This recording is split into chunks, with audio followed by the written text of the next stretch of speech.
Another busy day on Sheffield's city centre roads. In late 2022, Sheffield City Councils wants many buses, taxis, vans and lorries to pay to drive into its proposed clear air zone. That should bring vehicle emissions down.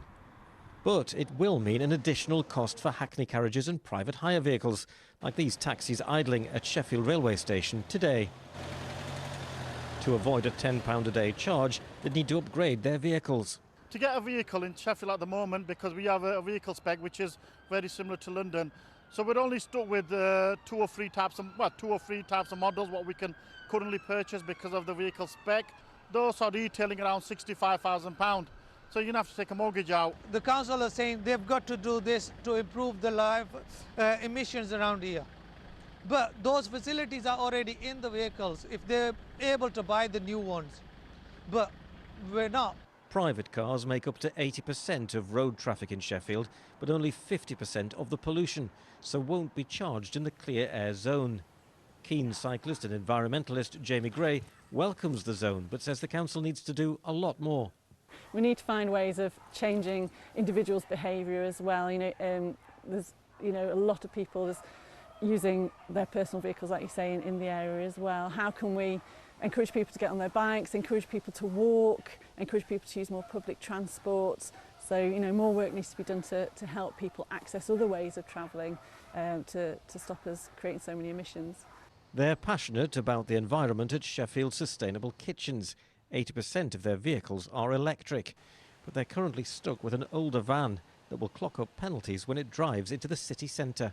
We do have a long wheelbase diesel van that we use on a day-to-day basis for deliveries and to visit clients and to go to site. That will be impacted by the charge. We will want to, in the future, upgrade and replace that van, but at the moment it's not something that we're looking to do. The costs are prohibitive. Sheffield City Council's been given £20 million worth of funding from the government to help people upgrade their vehicles. But for many, a change for the good of us all will be a cost they simply can't afford. Some people calling it a clear air zone, some calling it a clean air zone. It is a clean air zone, and one of the men behind it is Councillor Douglas Johnson from the Green Party. This is quite a major thing today that's gone through.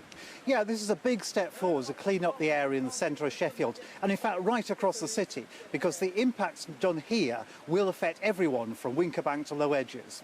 It's about cleaning up air from dirty vehicles, getting them off the road, and that's a really important health issue. But not private vehicles. But not private vehicles, no. The focus has been on commercial vehicles. If it was down to me, I'd be saying we should definitely be looking at charging private vehicles, because I'd like to take out the unnecessary zones into the city. We're stuck with a scheme that the government set up and which the council had endorsed in a previous administration, but we are where we are and we're making progress now. We have at least got a firm decision to proceed with a clean air zone, and that's to make it better for everyone and to get those vital government grants into local businesses as soon as possible. There's a lot of those local businesses, we heard from the taxi drivers there, they're worried they're going to be suddenly getting penalties for driving into the city. How can they make a living? Well, certainly the penalties aren't going to come in straight away. There's quite a lot of warning now. Even the best case, there's going to be no charges before the end of 2022. What we're hoping is to have the consultation where the detail come out in the next month, starting in November, a decision on getting those grants rolling out to small businesses to help people upgrade the vehicles that they will be having to upgrade at any point in the near future.